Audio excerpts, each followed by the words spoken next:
老婆将老鼠药混入稀饭中，然后端上桌和女儿吃了人生中最后一餐。临死前，她绝望地对我说出了最后的话：南风，我恨你，嫁给你5年了，从来没享过一天的福。5年来，我有的只是一次又一次的失望。你根本就不配做一个父亲，更不配做一个丈夫。我走了，女儿我也带走了，我恨你。说完，老婆跟女儿就倒在了我面前，这一幕幕在我脑海中挥之不去。虽然现在的我身价千亿，但是当年那些事情深深烙在我心里，成了我这辈子都挥之不去的遗憾。40年了，是时候该结束了。如果可以重来，我一定不会辜负你们娘俩。话音刚落，突然我眼前一黑。妈妈，糖糖肚子饿，想吃饭。妈妈，爸爸怎么趴在桌子上睡着了？妈妈，等糖糖长大了，一定要保护妈妈，不要让爸爸再欺负妈妈。此时传来了一阵小女孩的奶声，这一幕幕太熟悉了，熟悉的人，熟悉的情景，仿佛刻在灵魂深处。回光返照，看来又梦到他们母女了。妈妈，爸爸醒了。南风猛然惊醒，看着破烂的土坯房，以及面前的破旧木桌，还有眼前熟悉的人。南风看了一眼墙上的日历，这不是老婆和糖糖离开我的那天吗？我这是重生了吗？真是苍天有眼啊，让我重生回到你们身边。他激动地朝着白清寒和糖糖走了过去，想抱住老婆和女儿，今生再也不分。南风手都还没有伸出，就被白清寒一把推开。你想干什么？既然你醒了，家里还有一点粗粮，我做点稀饭，一起吃吧。做饭一起吃？老婆这是要做傻事了。不行，这种事绝对不能再发生。今天我来做饭吧。你会做饭吗？嫁给你5年，你做过一次饭吗？我不仅会做，而且做得很好吃。你和糖糖先坐下吧，千万别做傻事，我会好好对你们的。随后南风便朝厨房走去，打开米缸，发现只有缸底一层粗米，就这点米，别说全家，就是一个人也不够吃。随后南风便急匆匆地从厨房出来。你跟糖糖在家里等我，我马上就回来。说完，南风就急匆匆地走了。难道南风真的改姓了？还是自己的错觉？白清寒摸了摸自己的口袋，看着乖巧的糖糖，最终还是选择放了下去。或许今天的南风给了他一丝丝的希望。南风摸了摸口袋，发现身上还有5毛钱。他想起来村长许天海，整个村里也就村长许天海最富，不仅家里养了一只老母猪，还有几只老母鸡，隔个10天半个月还能吃几顿肉，正好和村长换点吃的。南风来到村长家里，敲开了门。这不是二流子南风吗？他来找我干什么？说我来找你是想买肉，要是没有，买只鸡也行。买肉买鸡，你有钱吗？叔，我现在没有多少，不过少的，过2天我会补上来。没多少？好家伙，那不是等于没有吗？感情是盯着自家的鸡了，过2天还有个屁！可是如果不卖给他，自己家的鸡恐怕也要遭殃了。小风啊，你也知道，我们家就几只老母鸡，我还指望他们下蛋，能给我换点酒钱呢，这可不能卖给你。不过你也别急，叔早上刚从镇上买的肉还剩下一些，卖给你了，你看行不？可以，谢谢叔，钱给你。好，你在这等我一下。我刚称了下，一共8两，多余的就算叔送你的，可千万别惦记着俺家鸡了。叔说的是啥话？我是那样的人吗？就是我家没米了，叔您看能不能？好吧，你也给你。买到米和肉，南风就急匆匆地往回赶。等他回到家，看到糖糖在院子里玩，而白清寒还在屋里，一直悬着的心这才放心了下来。你去哪里了？手里拿的是什么？我看家里没米了，我去买点肉和米，这些都是我去村长家买来的，不信你可以去问问，你可千万别乱想。买来的？你哪里来的钱？你又不是不知道，我偶尔会跑到山上打猎，有些东西在城里可是紧俏货。说完，不等白清寒有任何反应，南风赶紧来到厨房。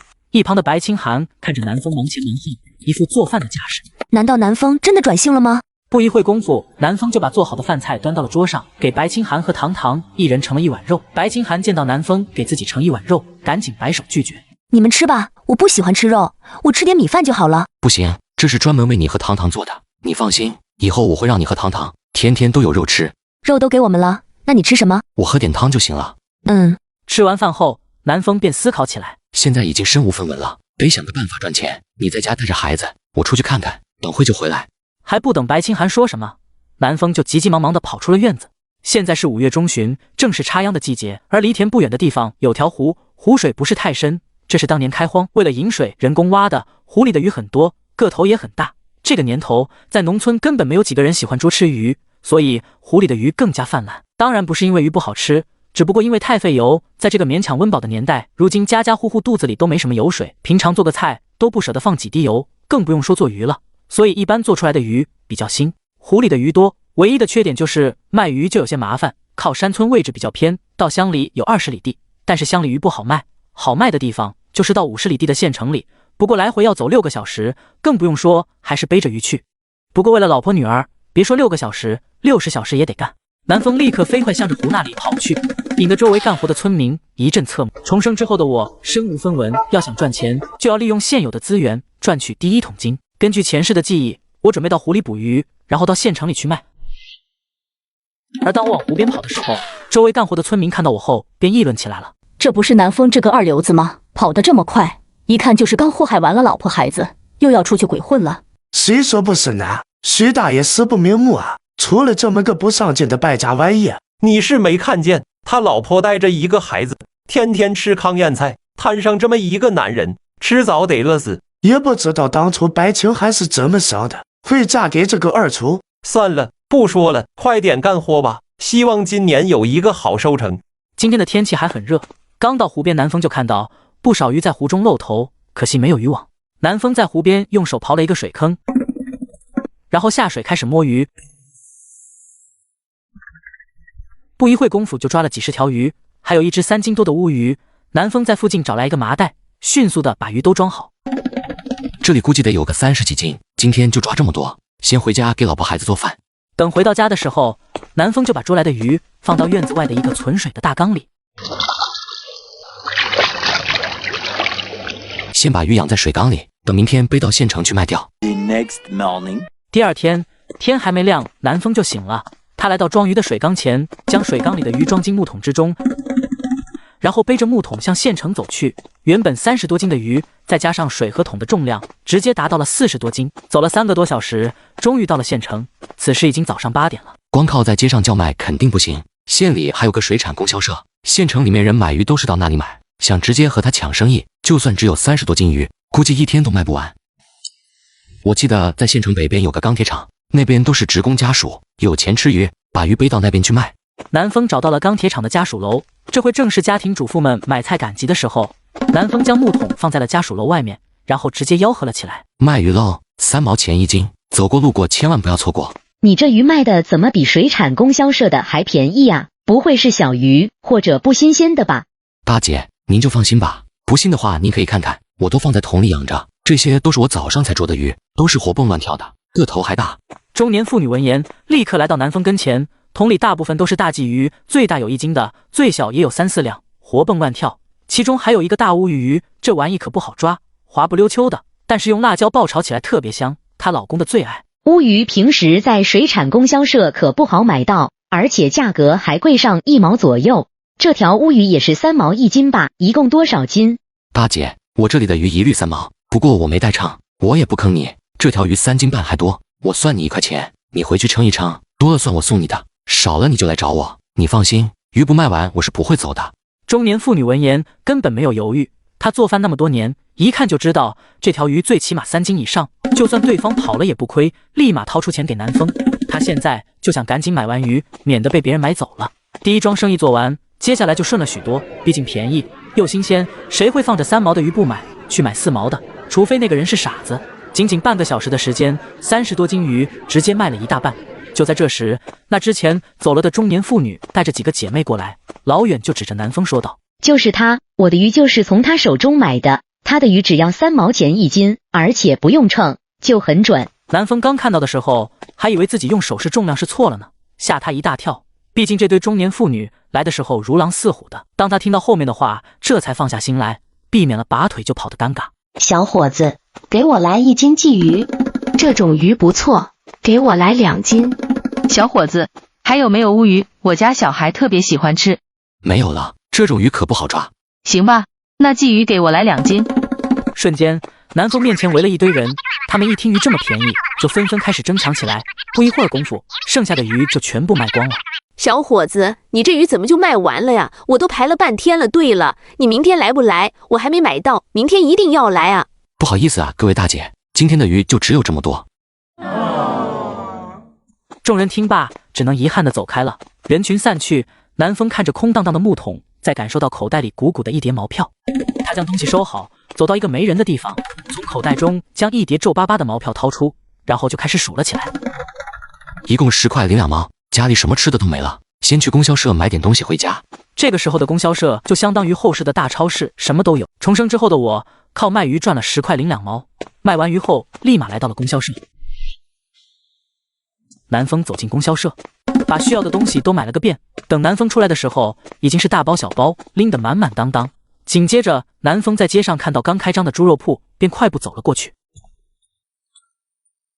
老板，你这肉多少钱一斤？像这几乎全是肥肉的，1斤1块钱，肥瘦都有的9毛1斤，全是骨头的这种就便宜很多，只要7毛。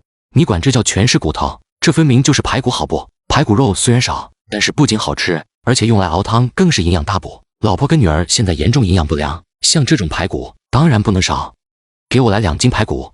你确定是要2斤吗？猪肉摊主明显有些不敢相信，毕竟排骨这玩意一大半重量都是骨头，谁买谁吃亏，更何况眼前的小伙子一次买2斤。确定，你就称吧。好嘞。摊主拿起剁肉刀，对着肉砍了2刀，一块排骨肉出现在南风的眼前。一共2斤3两，算你2斤，一共1块4。再给我来1斤猪板油。猪板油1块3一斤，一共是2块7毛。付完钱，南风看了一眼天色，估摸着现在应该9点多了。路途遥远，回去还要3个小时，必须要快点回家，不然老婆女儿都要饿坏了。南风把东西往肩膀上一扛，快步往回走。回去的路上，南风一边快速赶路，一边计算着还剩下多少钱。买包子花了1毛，在供销社一共花了2块4毛3分，买肉花了2块7，一共5块2毛3，还剩下4块9毛7。2个小时后 2 hours later， 南风就到了家门口。之所以这么快就到家，当然不是走得这么快，而是因为回去路上碰到一个赶着驴车顺路的老汉，花了1分钱搭了个便车。回到家发现白清寒没在家里，老婆该不会到四婶家借粮食去了吧？说来，四婶刘雪芳家算是他在村里最亲的亲戚了。南风记得有一次家里断粮，为了女儿，白清寒去借过一次，硬是求了半天，才勉强给了2个地瓜。本来南风也不知道这个事，正巧有一次碰到了四婶刘雪芳，刘雪芳当时就叫住了他，把这事说了一遍，言语之中全是嘲讽白清寒，顺带着还把他也带上，还让他还回2个地瓜。可想而知，南风是多么生气。不过他当时不是生刘雪芳的气，而是生白清寒的气，是白清寒让他丢了面子。所以当天回去，南风就把气全发在白清寒身上。现在想想，当时自己的所作所为，真 TM 是个混蛋。依照刘雪芳的尿性，很显然白清寒很难借到米。管他什么星星长辈，敢欺负我媳妇，都特么给我等着！说完，南风立马跑了出去。刚出家门，就遇到迎面走来的白清寒，只是一个着急，一个6神无主，根本没反应过来，两人差点就撞上了。你回来了？回来了。说完，两人便一起回到家。刚进家门的白清寒就看到那个被装满的木桶，东西很多，有肉、有菜、有米、有面，还有在农村很少看到有人用的调料等等。你去买东西了？哪里来的这么多钱？这些都是我早上卖鱼，然后买回来的。卖鱼？这10里8乡的，谁会买鱼吃啊？老婆，我没去乡里卖，我去城里卖的。因为早上起来的比较早，就没顾得上和你说。一共卖了10块02毛，买东西一共花了5块2毛4，还剩下4块9毛6。说完，南风将一小堆毛票从口袋里拿了出来，交给了白清寒。县城这么远，难道南风就是这么背着鱼走过去的吗？此时白清寒心里复杂极了，以前他恨极了南风，而这2天看到南风的转变，瞬间让他心中五味杂陈。与此同时，徐广才家门口，徐广才扛着铁锹，刚从村外边的田里回来。此时他非常开心，因为刚才他在外边转的时候，发现自己侄子南风家的几亩田到现在都还没人种，这可把徐广才高兴坏了。要是把南风家的田要过来，那岂不是既解决了家里苗多的问题，又可以多种粮食，而且最重要的是不用替他家交粮。徐广才越想越兴奋，心想只要自己田多，来年赶超村长都不是梦。上集说到，四叔徐广才看到南风家的地没人种，就想着怎么样把他的地给弄到手。嗨他娘，我回来了！死鬼，你还知道回来呀？不知道家里啥时候吃饭吗？嗨他娘，我回来迟那是有原因的。你是不知道我发现了什么？你能发现了什么？我发现老大家他孩子的地到现在没人种。没人种怎么了？他那么懒，不种地有什么奇怪的？嗨他娘，你别急呀，我的意思是他的田不种，我们可以帮他种啊。我们育的苗不是还有许多吗？老头子，真有你的！就是南风那个混小子，现在还不知道在哪里鬼混。虽然那小子不种地，但是他们家还是他做主的，找他最好，随便给他点好处就行了。要是直接找他婆娘，恐怕他一定不会把地给我们种的。那可不一定。你知道我为啥把门给关起来了吗？为啥啊？因为刚才南风他婆娘过来借米了，我看见他就烦，所以直接把门关上，装不在家。现在他家不是断粮了吗？只要拿点食物过去，他还能不和我们换吗？我说他家的地怎么到现在都没种呢？原来是断粮了，那就好，还他娘。先等我吃完饭，拿点米再去和他换。吃，你就知道吃，还不趁着这个好机会，赶快去办，办完再回来吃。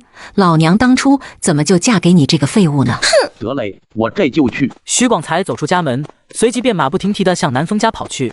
快到南风家不远处，徐广才就嗅到了一股子浓郁的肉香和猪油香味。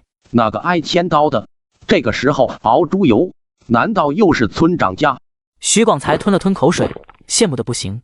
不过一想到如果获得南风家的几块地，到时候也可以过上村长许田海那样的小日子，徐广才心里就痒痒的很。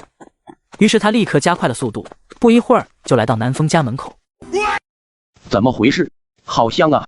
怎么到了南风家门口，这香味越来越浓了？难道不可能啊？都要没粮吃了，怎么可能一会功夫就炼起了油，还吃上了肉？肯定是我太饿出现幻觉了。侄媳妇在吗？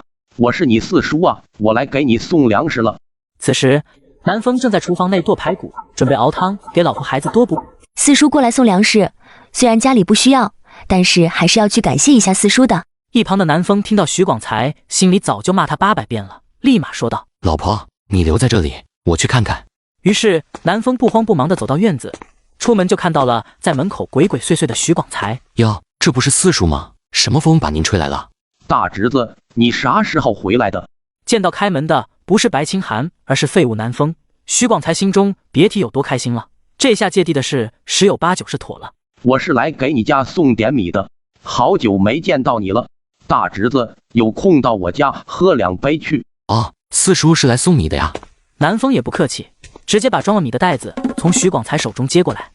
四叔，你的心意我收到了，我正准备吃饭呢，就不留你了。要是请我喝酒的话，最好准备点好酒，差的我不喝。这南风今天怎么跟变了个人一样？按理说平常我不带东西来，他也会乖乖把我请到屋里啊，怎么这会儿不按常理出牌？我还啥都没说呢，就这么回去，该怎么和家里的母老虎交代？大侄子，别急啊，别急。四叔不是来送你的吗？怎么还有其他事吗？我就知道你没那么好心，好端端的过来送粮食。大侄子，我其实也没什么重要的事，就是那啥。没什么重要事的话，那就走吧，我还有很多事要忙呢。别，大侄子，其实我是看你家的地也没种，放着多浪费啊。反正我们是一家人，你不种的话，那就拿给四叔种吧。磨叽了半天，原来是看中了我家的田地了。我说怪不得平日里一毛不拔的徐广才会舍得送粮，要不是他提醒我，我都把自己还有地的事情给忘了。四叔，不好意思啊，家里的地我还要种的，我还有事，你先回吧。我没听错吧？南风竟然说地要自己种，这怎么可能？就他这细皮嫩肉的，拿什么去种地？难道是嫌我给的太少了？好歹那也是几亩地呀。不过事已至此，也只能先行回去找婆娘商量了。上集说到，徐广才找南风借地没借到，只能灰溜溜的回家了。吃完饭后，南风坐在门口思考了起来。卖鱼的钱虽然还剩下4块9毛6，但是要不了多久就会花完的。现在得想个办法继续赚钱。虽然说卖鱼能赚不少钱，但是不是特别缺钱的情况下，南风是不会继续去抓鱼卖的。几十年的经商经验告诉他，这种降价卖鱼的事，偶尔干一次就好了。毕竟水产供销社可是国营单位。等下去城里看一下，看能不能找到其他赚钱的路子。说完，南风便开始动身了。3个小时后，南风来到一家饭店旁，饭店很大，上面立着几个很大的字“新华国营饭店”。就在这时，正好碰到一个厨师在饭店门口，对着另外一名男子焦急地说道：“黄经理，店里的王八又没有了，你得赶快想办法啊！这种事情已经7、8次了。”你别急，我已经让人到处去打听了。南风灵光一闪，要知道，靠山村那条湖，除了鱼多，就是王八多。只不过这个年头，王八比鱼更腥，尤其是王八壳子很难处理。在农村，没人会处理王八，就算是城里也很少有人会处理。最关键的是王八，大部分厨师做的都不好吃。南风立马走了过去。黄经理，刚才听说您这里缺王八？是的，现在店里生意还不错，尤其是刚才那位李师傅做的王八更是一绝，所以店里经常缺王八。小兄弟，你问这个干嘛？难道你手里有王八吗？黄经理，我那里别的可能不多，但是王八还真有不少。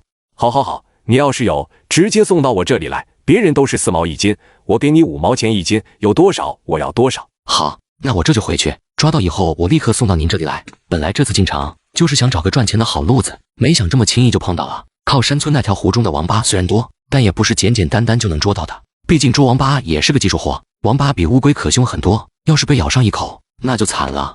南风离开新华国营饭店之后，并没有急着离开，而是再次来到了县里的供销社。家里的大米只够吃几天的，还需要储备一点，而且马上就要到6月份了，还需要买蚊帐。一番购买后，南风这才心满意足的离开。虽然买的很多，但是这个年代物价很低，一麻袋东西仅仅花费了4块7毛2分，这还是在他没有票的情况下。南风背着东西往家里赶，不过这次运气不好，没有碰到顺风车。2个多小时后，终于是看到靠山村的影子。南风正准备在路边休息一下的时候，忽然一道声音从身后传来：“南哥，你这是干什么呢？几天都没见你人了。”尼玛，是他，王晓东。王晓东就是南风的狐朋狗友，和南风是同村的，比他小1岁。他们平日里到处鬼混，只不过和南风相比，没人说他，因为他20岁了，还没有结婚，属于一个人吃饱全家不饿的那种。我这几天有事，我先回家了，有什么事以后再说。南哥，急啥？你这是从哪里来？身上背着一麻袋东西，不会是把谁家给洗劫了吧？南哥牛！想啥呢？你怎么在这里啊？我带着几个弟兄们钓鱼呢，这不蚯蚓用完了，想跑到路坎子上挖2条蚯蚓，没想在这遇到南哥了。钓鱼？你这是打算钓鱼回家吃？南哥，你那是说的啥话？我家又没啥油，原那玩意腥得很，谁吃啊？不吃？那你还不早点回家？钓鱼有啥用？南哥，你上回不还和我说，钓鱼钓的不是鱼，钓的是乐趣。啊，我有说过那话吗？想想确实是他带坏王晓东的，也不知道上一世他娶到老婆没，因为在靠山村这个小地方，超过20岁还没娶到老婆的，估计就打一辈子光棍了。对此南风心里说抱歉的同时，只能劝一下了。那个小东，我已经没混了，你也别钓了，赶紧回家，记住以后好好做人，别再到外面乱混了。啥时候南哥变得这么顾家了？平时都是他带我到处去玩的，现在怎么感觉南哥的眼神中已经没有我了？还没等王晓东开口，一道声音传入2人的耳朵中：“东哥，二蛋又钓到了一个王八，不是让你们把那玩意都扔了吗？拿给我，让我摔死他！”说完，王晓东便往2蛋的方向走去。等一下，南风立马跟了上去。原本回来的路上，南风就在想怎么捉王八，光凭他自己一个人的话，一天也抓不了多少。而如果依靠村里人，以南风之前的所作所为，也没有人会相信他，更何况是这种没人要的玩意。现在正好可以让他们几个去抓。南哥，怎么了？这只王八我出2毛钱买了。2毛钱？几人听到这天文数字惊呆了。2毛钱代表了什么？平时想要钱都是1分2分，就算大钱了，至于2毛钱，那更是想都不敢想。就算是大人，一天累死累活也赚不了几毛钱。这玩意能值2毛？南哥这是怎么了？自从刚见面我就感觉不对劲。南哥，你要是喜欢这王八，你就拿去，不用给钱。这只王八是谁钓上来的？是我钓的。南风从怀里抽出2张小毛票递了过去。南哥，这是给我的吗？2蛋明显有些想拿，但是又不敢拿。给你的，你就拿着吧。以后只要是像这种2斤大小的王八，我都2毛收了，1斤的1毛，按此计算，不管多少我都要。真的吗？南哥，那我们去捉王八了。南哥，我也要去捉王八了，不然我哪还有面子在他们面前混？注意安全。南哥，放心吧。说完，几人立马不见踪。上集说到，南风出1毛1斤收王八，王晓东他们便兴奋地去捉王八了。随后，南风提着东西就往家里赶。10分钟后，南风终于来到了家门口。走进家门，他将身上的麻袋和手里的王八放在了地上。这时，白清寒走了过来，看着汗流浃背的南风，关心地说道：“先休息一下吧，马上就可以吃饭了。”好的，我先把这些东西放好。怎么又买这么多东西？家里的都还没吃完呢。你买这一麻袋东西花了不少钱吧？还有这只王八，你买来干嘛？难道你会做吗？这王八不是吃的，而是拿去卖的。卖？除了你，谁还会买王八？南风直接把在城里遇到国营饭店经理黄强的事情，简单的和白清寒说了一下。听到卖王八都可以挣钱，白清寒也非常高兴。放心吧，以后我们的日子只会越来越好的。那你就看着办吧。吃完饭后，南风他们就早早的睡下了。第二天上午，南风正准备出门，这时候外面一阵敲门声响起。南哥在吗？王晓东他来找你干什么？白清寒一下就听出了是王晓东的声音。那个老婆，我昨天不是和你说卖王八的事吗？正好我叫他们几个帮忙一起抓，这样的话就能多卖点。那你小心点，别被他带坏了。之前好像是我把他带坏的吧？放心吧，我去看看。南哥，你看。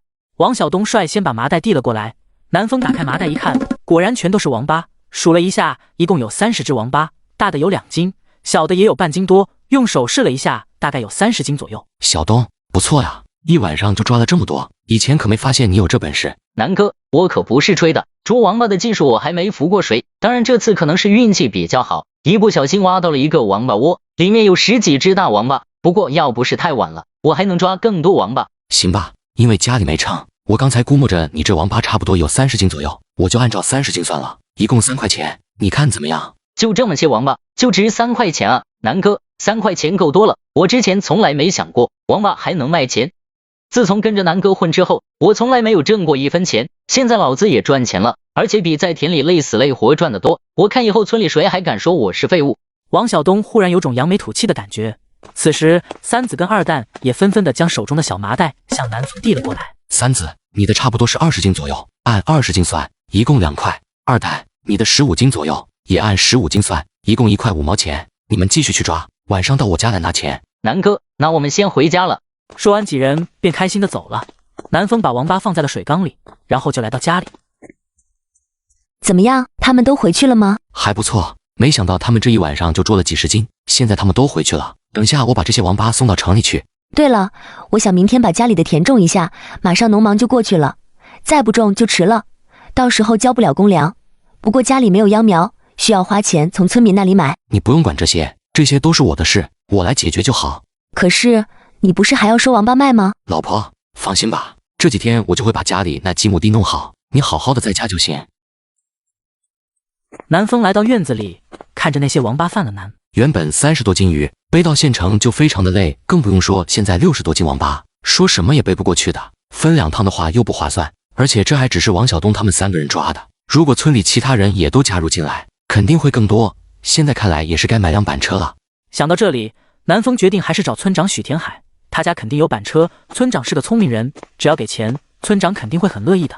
不一会儿就来到了村长许田海家。许田海看到南风来了，急忙说道：哟，是南风啊，我家里这几天也没买肉啊，粮食也没多少了。鸡爷，你来干嘛？村长，你家不是有一辆板车吗？好家伙，前几天惦记上我家的鸡，现在又惦记板车了，过几天还不直接惦记我家房子了？没有，我家里的板车早就坏了，我记得你四叔家有一辆，还好好的，你去他家看看吧。真的没有吗？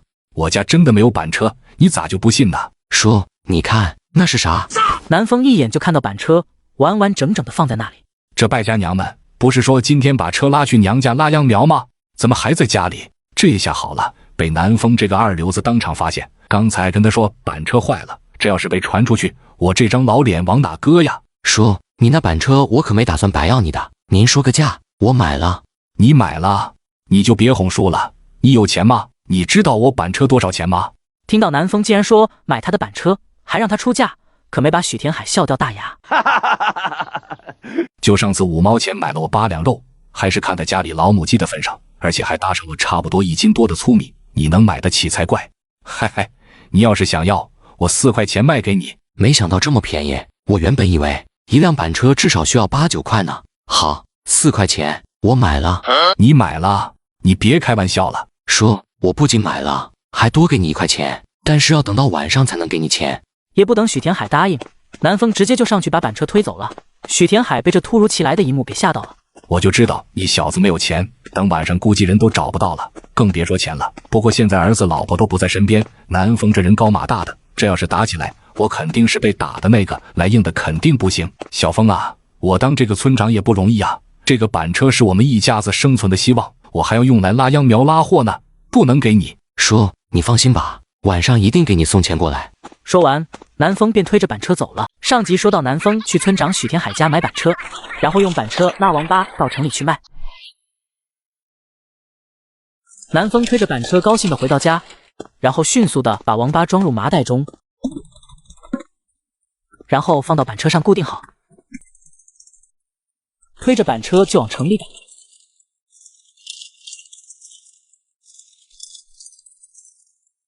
之前要3个多小时才能到，现在有了板车3个小时就到了。不得不说，有板车就是轻松，比之前快了大半个小时。先去买点东西给李师傅。不管任何时候做生意，人情世故都很重要，尤其是他刚起步，很有必要打点一下关系，有可能就能避免很多麻烦。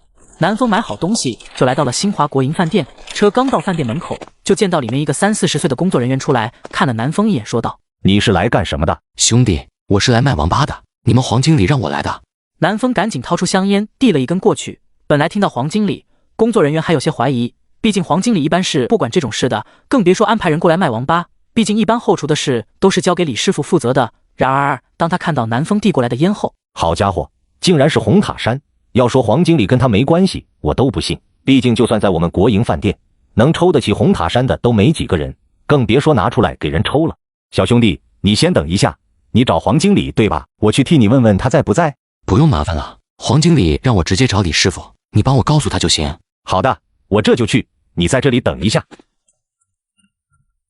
后厨内，李师傅正自言自语说着什么。现在王八也还没有送来，也不知道那个小子上不上道。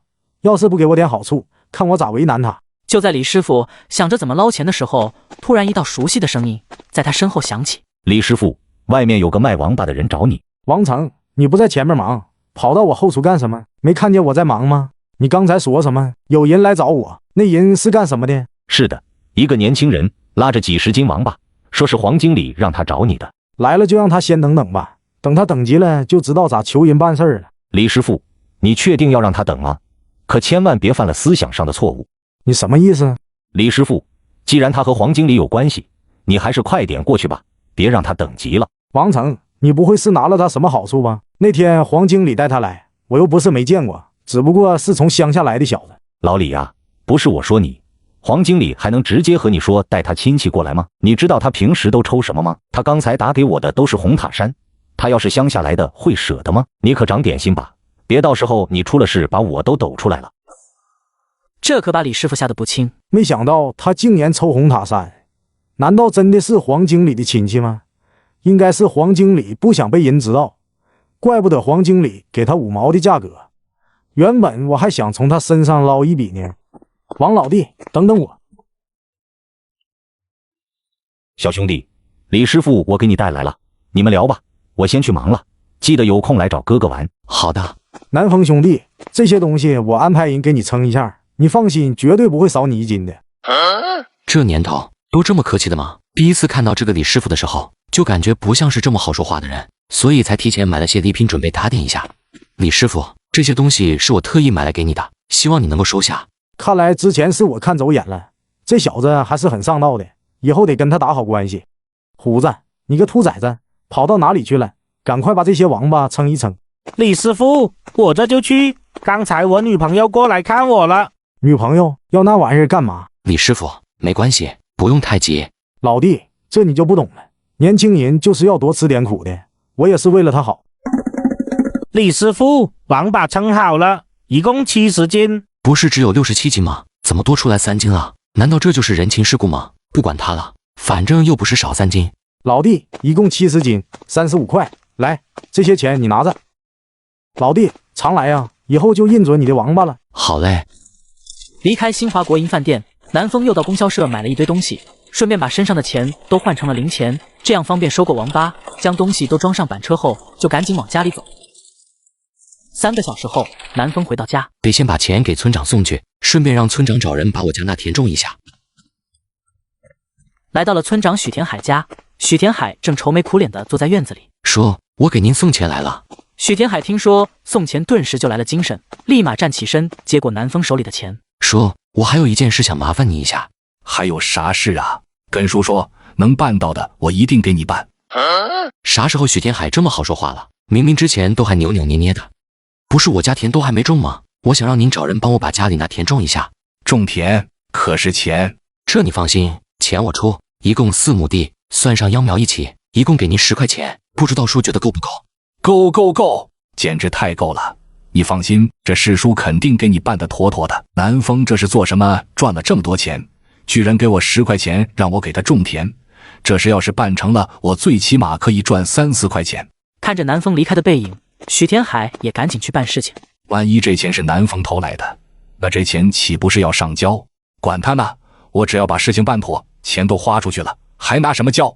我要让媳妇先种南风家的田，反正自己也就剩2、3亩地了，先种好他的，把钱赚到手再说。南风回到家，刚坐下来准备休息一下，紧接着就听见院子外传来一道怒吼声：“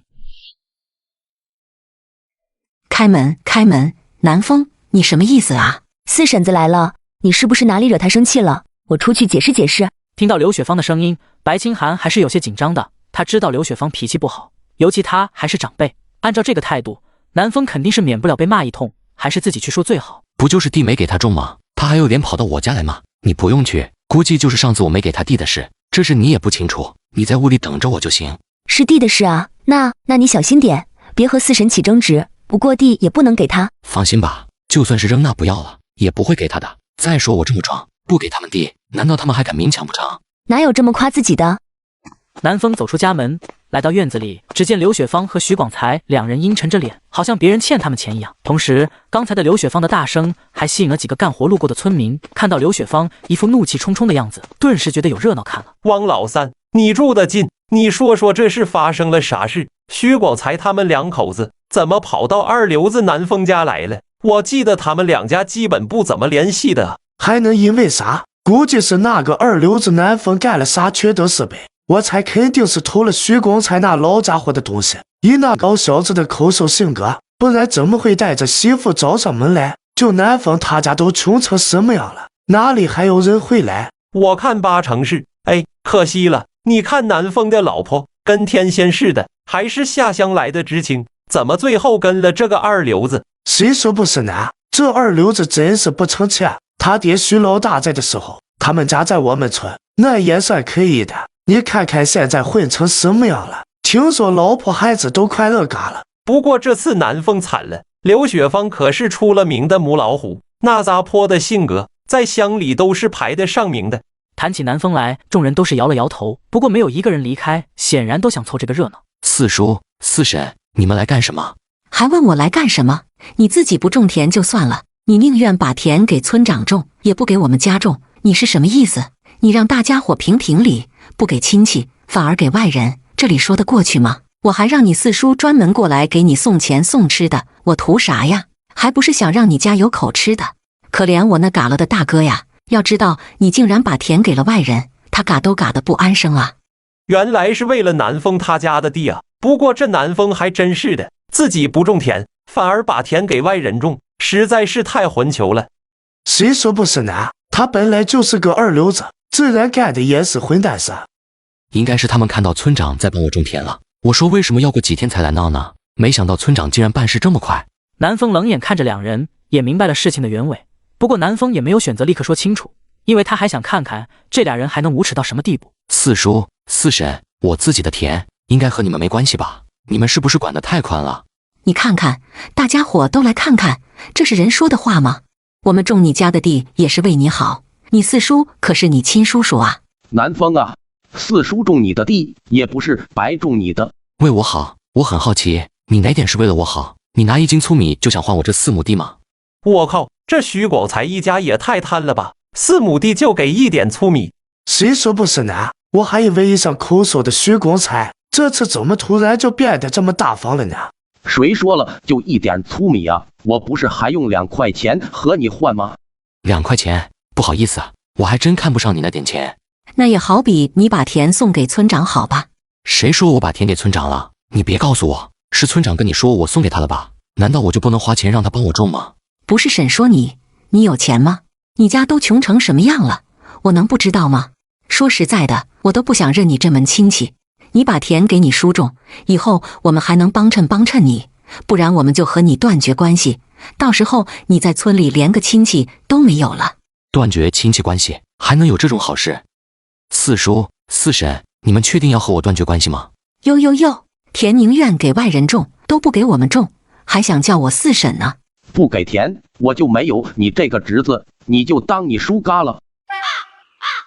那很好，田是不可能给你们的。既然你们这样说了，大家伙也都听到了，省得以后别人说我不尊重长辈。都听到了吧？徐广才现在和我家已经断绝了关系，你俩还在我门口干什么？还不快滚！南风，你徐广才，你什么你？你已经不是我四叔了，我家的事轮不到外人插嘴。这一下徐广才是彻底傻眼了。之前南风虽然是二流子，但是自己毕竟是他叔叔，所以一直都还挺尊重他的，而现在直接叫他名字都叫得那么顺口。没想到徐广才和刘雪芳要和南风断绝关系，南风竟然还同意了。现在他都这么硬气吗？硬气顶啥用？钱都给村长种了，老婆孩子不得个嘎。刚才他不是说田是花钱请村长种的吗？这话你也信？你觉得他能有钱吗？还花钱请村长种地，他怎么不说请乡长种呢？嗨，你们不干活，都在这里干什么？是村长，他来了。村长，我们就来凑个热闹。还好，吓我一跳，我还以为是南风被抓了。不过这是什么情况？徐广才他们两夫妻在这里做什么？南风啊，你给的那些钱，叔给你算过了，还差一点。不过这一点叔给你添上，你就放心吧。你家的田，我给你种的好好的。什么？真的是南风花的钱，请村长种田？村长什么时候这么好心了，还自己添钱？王老三，你说什么？难道我身为村长就不能为村里的后辈做好事吗？村长，你听错了，我在说你做的好呢。许田海身为村长，可没人敢得罪他，万一被穿小鞋那就惨了。不过最傻眼的还是徐广才和刘雪芳，他们没想到南风说的是真的。一想到这里，刘雪芳就气得直冒烟。都是徐广才，要不是他，老娘怎么可能丢这么大脸？什么好处都没捞到，反而是落下这么个笑话。都是你，害得老娘丢了这么大脸。好了，你们要打就回家去打，还不快走！看回家我不好好收拾你，都是你出的什么鬼主意？随后两人便灰溜溜的离开了。凑热闹的人看到没热闹的看，也都干活去了。刘雪芳一路上骂着徐广才，可他们还没有走出多远，突然发现前面两个人往这边走来，一个孩子在前面哭，身上全是泥巴，后面跟着一个30-40岁的妇女。快说，你身上的钱是哪里来的？你身上的钱是怎么回事？2块钱，这么多钱你也敢偷？你知不知道我和你爸要辛苦干活多久才能赚得了2块钱吗？妈，钱真的不是偷来的，是我去抓王八然后和南哥换的。到现在还不说实话，王八能换钱吗？而且这可是2块钱。你妈虽然没上过学，但是也不傻，那南风自己家都穷成什么样了，还能拿钱和你换王八？他是傻子吗？妈，是真的，我真的没有骗你，不信你可以去问南哥。马上就到他家了，我看你还嘴硬。那不是三子和他娘李翠花吗？是啊，媳妇，别人打孩子和我们又没啥关系，我们快回去吧。回去？你就这么想回去挨打吗？媳妇，你的意思是这次就算了吗？你是不是傻呀？没听见他们说什么吗？他们明显是找南风麻烦的。我就说南风怎么突然就有钱了，说不定就是指使哪个小孩偷的钱。李翠花肯定是带他儿子来找南风算账的，敢羞辱老娘，我看你这次怎么办？刚才被南风羞辱的那么惨，刘雪芳心里早就憋着一肚子的气，现在突然看到李翠花来找南风麻烦，就如同看到救星一般，随即连忙喊着徐广才跟在他们母子身后，显然也是想凑这个热闹。南风刚赶走刘雪芳，还没来得及进屋，就见到院子那边不远处三子哭嚎着过来了。南风，你这么大的人了，怎么连一个小孩的钱都骗？怎么回事？南哥，我和我妈说我的钱是卖王八来的，可她就是不信。到现在还不老实，王八能卖钱吗？南风，你看看你把我家孩子带成啥样了？李翠花气势汹汹，拉扯着大嗓门，顿时又吸引不少人注意。而刚才看戏的几人还没走远，听到声音后，又有几个跑来看热闹。而刘雪芳更是一脸得意地看着这一幕。没想到是因为这件事，看来三子他们并没有把我说王八的事说出来，怪不得一直都只有他们几个。不过这样也好，正好可以利用这次机会，凑热闹的人越多越好，等会可以帮我宣传宣传。怎么回事啊？四婶他们不是走了吗？因为王八的事，其他人不信，然而白清寒却十分清楚，毕竟他是亲眼看到王晓东他们跑到这里卖王八的。翠花嫂子，可能你真的误会了。南风之前虽然有点混蛋，但他也绝对不会是那样的人。白妹子，你心地也太好了，就这种男人，你还替他说什么话啊？哎，可惜了，南风这老婆不仅人好又漂亮，都这样了，还为南风说话，真是一朵鲜花插在牛粪上。谁说不是呢？我要是有这种媳妇，我恨不得天天回家供着。不过可惜归可惜，我现在好像知道了，南风这么有钱，请村长给他家种地了。村长刚走，还没来得及看到这一幕，他要知道南风给他的钱是这样来的，不得气嘎了。你们是不知道，这几天我经常看到南风往家里拿东西，就前天我还看到他背着麻袋回村，他走的不是进村的大道，我当时还以为认错人了呢。现在想想，哎，我就说这小子怎么不敢让我们进去呢？我看就应该报公安，给这小子抓起来。白清寒听到了周围的议论，此时他不想南风受到如此污蔑，于是急忙解释：我确实见到南风花钱买的王八，不信你问问三子。妈，我刚才说的都是真的，你咋就不相信我呢？谁知道你们会不会串通一气？大家伙谁不知道南风根本没钱，而且是个人都知道，王八怎么可能会有人买？白妹子，不是你的话我不信，你看你四叔四婶都说话了，再说你为什么要维护这种男人？关于徐广才他们一家，刚才他们已经和我家断绝关系了，很多人也听到了，所以我没有啥四叔四婶，而且三子也没说谎，钱是跟他买王八给他的，你却说是他偷的，不知道你认为他偷了多少，你又有没有丢钱？钱我虽然没丢，但是可能是我忘了。那你忘了多少？这估计你自己也不知道吧。南风正准备从口袋里掏出钱来打他的脸，然而还没等他出手，就见王晓东带着二蛋跑了过来。南哥，你家今天挺热闹的。看来这几个孩子也是被骗的，不过王晓东怎么也搞成这样子了？他和南风不是狐朋狗友吗？就算南风坑人，也不应该坑到他头上啊。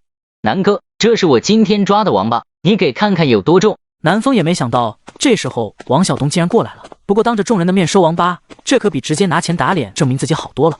南风拿来秤，用秤钩勾住了麻袋，然后对着王八称了起来，一共15斤3两，1毛钱1斤，一共1块5毛3分。南哥，今天天气不好，王八都不露头，才抓15斤。没事，能抓多少就抓多少。南风从怀里拿出厚厚的一叠钱，从中掏出几张毛票递给了王晓东。看着那一张张票子，这可把旁边的人给惊呆了。此时的南风并没有理会众人的惊讶，而是又将二蛋的王八称了一遍，加上王晓东的，一共是23斤5两。虽然三子没拿王八过来，但是光靠他们几个的收获肯定不太行。不过现在这些已经不重要了。三子，这钱真的是你用王八换来的吗？妈，我都说了好多遍了，你就是不信。李大姐，不用问了，现在我已经洗心革面了。如果你不相信我，可以直接带着王八来就好，只要是王八，1毛钱1斤，有多少我收多少。南风，你说的是真的吗？当然是真的。那好，你等着我。这王老三去干嘛了？王老三飞奔着跑了过来，手里还提着一个大王八，这王八差不多快有脸盆大小。南风，你不是收王八吗？这只大王八要吗？要，当然要。王大哥，你这只王八是8斤4两，一共8毛4。妈，都是你，要不然我那几斤王八可以换上几毛钱了。哇，都是妈的错。走，我们赶快回去看看，王八可能还没爬远，明天我让你爸跟你一起抓王八。明天我可等不及，1毛钱1斤呢，先抓一只是一只，运气好说不定像王老三一样碰到一只8斤多的大王八，买1斤肉省点吃都够1个星期了。谁说不是呢？就算南风他不收，我们也损失不了什么，无非就是浪费点时间。好，趁着现在还没天黑，赶紧抓王八去。三子，快点回去，别等明天了，咱也回去让你爸一起去抓。见到旁边一群村民摩拳擦掌的准备大干一场，最高兴的莫过于南风了，收的越多，他赚的越多。不过想到这么多人在家里收王八肯定不方便，最好有一个统一的时间，不然随时随地的来，那还不麻烦死。于是趁人还没走，每天早晨9点之后收王八，下午3点之后到5点，晚来的等第二天，其他时间就别来了。南风刚说完，就一个个跑没影了。第二天上午，南风便悠闲地坐在院子里晒着太阳。这时，王老三和他的媳妇两人笑嘻嘻地走了过来，手里还拿着一个破麻袋。显然，王老三带着他媳妇刚捉完王八回来。南风老姐，这些王八你看一下，一共7斤3两，7毛3，还差2。我就说昨天那8毛是卖王八的，你就是不信，这回你总信了吧？信了信了，你等下继续去抓，我回趟娘家，把这事告诉我爸。王八竟然也能卖钱，这下我们家也能吃上肉了。南风刚坐下，瞬间又有几个人过来了，他们有的手里拿着麻袋，还有的直接用绳子绑着一个王八就过来了，显然都是赶到这个点来卖王八。南风也看得出来，毕竟都是第一次，不管捉了多少的，都想过来卖卖看看真假。听说你这收王八1毛钱1斤，这是我早晨刚捉的。我这里捉了7、8只王八，南风你给称称多少斤？这是我刚抓的一只王八，你给看看我这个值多少钱？我先来的，先给我称称。不管多少，南风都照单全收。白清寒见到突然来这么多人，此时也过来帮忙倒王八。他们大多数人都是因为听昨天来凑热闹的人说南风收王八，所以有人拿着1只2只就过来试试。没想到南风还真收，而且还是1毛钱1斤，这不比帮人干活划算多了？这下一个个如同打了激素一般，拿到钱就跑了，显然是去抓王八去了。见到所有人都离开了，南风开始算起刚才收了多少斤王八。毕竟刚才来了一群人，他都是称了就给钱，所以还不知道收了多少斤。5斤2两，2斤2两，1斤2两。你在干什么？我算一下账，看刚才收了多少斤王八，也好知道能赚多少，而且到时候卖的时候心里也有个谱。刚才一共收了26斤8两。你算得这么快？怎么样，我说的对吧？对，实在太对了。那以后家里算账的问题就交给你了。可以。还不等两人休息一下，又有人陆陆续续的过来了。这些人基本都是昨天在场的人，他们每人几乎都在10斤左右。显然来得晚的都是确信南风收王八的事实，为了多抓点，省得多走几趟。一共41斤3两，缸里也装的差不多了。果然是人多力量大，这一上午就收了70多斤，赚了差不多30块了。南风正准备进屋做饭，只见一个缩头缩脑的人慢慢冒了出来。看到来人，南风眉头一皱，没想到他昨天刚找完麻烦，今天竟然还有脸来这里，而且手里还提着个麻袋，看样子也是来卖王八的。南风，这是叔今天捉的王八，之前的事是叔做的不对，叔给你道歉了。你是谁叔啊？我记得昨天你们说和我家断绝关系了，估计现在半个村都知道了吧？我那是开玩笑的，当不得真。再说我是你爸的亲弟弟，打断骨头连着筋呢，怎么能随随便便断绝关系呢？要不就算了，你看四叔也过来道歉了。侄媳妇，你说的对。老婆，这事交给我吧。好的，那我去做饭了。一旁的徐广才还以为南风同意了，就自顾自地说了起来。叔，这王八刚才过来的时候称了一下，有10多斤，你就给我按10斤算好了，多的就算叔给你赔罪了。等会咱们俩好好喝一顿，你看怎么样？要不我给你按100斤算？你不要开玩笑了。不是你先开玩笑的吗？实话告诉你吧，你的王八我是不会收的，而且我们之间已经没什么关系，不要一口一个叔，好像我们很熟一样。你敢和我这样说话？我可是你亲叔，你爸的亲弟弟。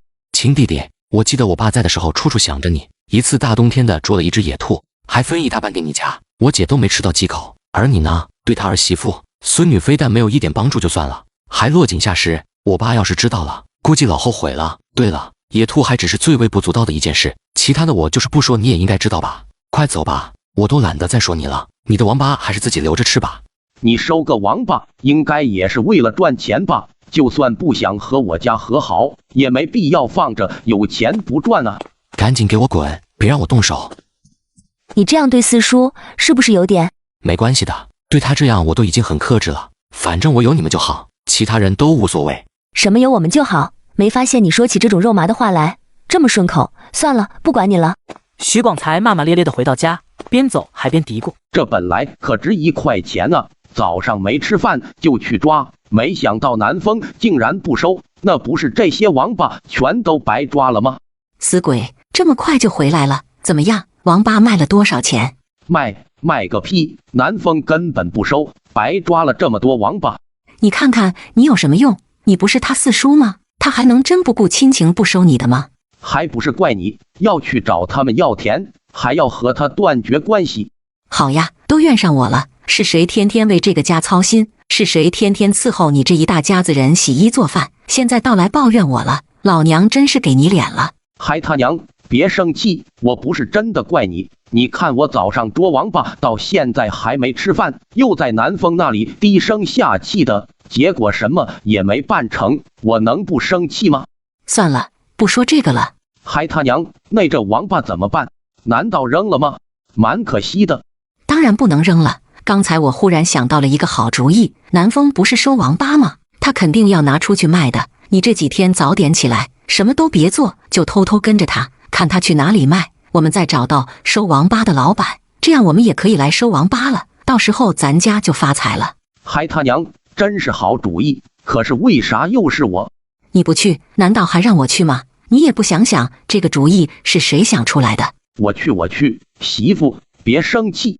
下午3、4点的时候，南风家门口就热闹了起来，陆陆续续的有人前来卖王八。虽然不像之前那样一群人一蜂窝的来，但都是一会来一个，而且关键是一个个的收获都还可以。南风从3点一直收到5点多，一共收了97斤3两，比上午多上一些，但也没有多太多。97斤3两加上上午的68斤1两，165斤4两，再加上昨天一共就是201斤9两。这么多王八，你打算明天一个人进城去卖吗？是的，本来打算叫王小东一起的，但是想想还是算了，万一被别人知道我们卖多少钱，那还不都说我心黑？要不我帮你推着，路上也能轻松一点。不用了，你在家休息就行，有架子车，这200斤东西放在架子车上还没之前几十斤重，你就放心吧。我已经告诉他们，明天不用过来送王八，等我回来再一起收。好吧。第二天天还没亮，徐广才就被媳妇刘雪芳叫了起来。徐广才，你还睡？没听见鸡叫吗？天都快亮了，还不去南风家看看？媳妇，昨天你应该知道我现在很虚，要不今天就算了，反正我们也不知道南风他哪天去。你看看你熊成啥样了，赶快给老娘过去！还记得昨天晚上怎么说的吗？难道你不想赚钱了？好，我这就准备去。哎，只有累死的牛，哪有犁坏的田？天刚刚亮没多久，南风吃完早饭就把王八装上了板车，然后拉着满载王八的板车向着县城走去。看着远处拉着板车的南风，徐广才在后面气喘吁吁。不过此时徐广才也有些庆幸，还真让他给碰到了南风拉着王八出门，还好自己来了，不然被家里的母老虎知道了，又要完蛋了。果然不出所料，乡里根本没人吃那玩意，南风肯定是拉到县城里去卖的，也只有城里会吃那玩意。2个多小时后，南风来到新华国营饭店，这回没有什么波折，轻松的进入到国营饭店里面。南风老弟，盼星星盼月亮，可把你给盼了。你要是再不来，估计今天我们店就要断王八了。李师傅，王八都放在车子上了。南风老弟，老师叫李师傅也太客气了，叫我李大哥。王八的事儿好说，我马上安排虎子给你称称，我们俩进里面聊。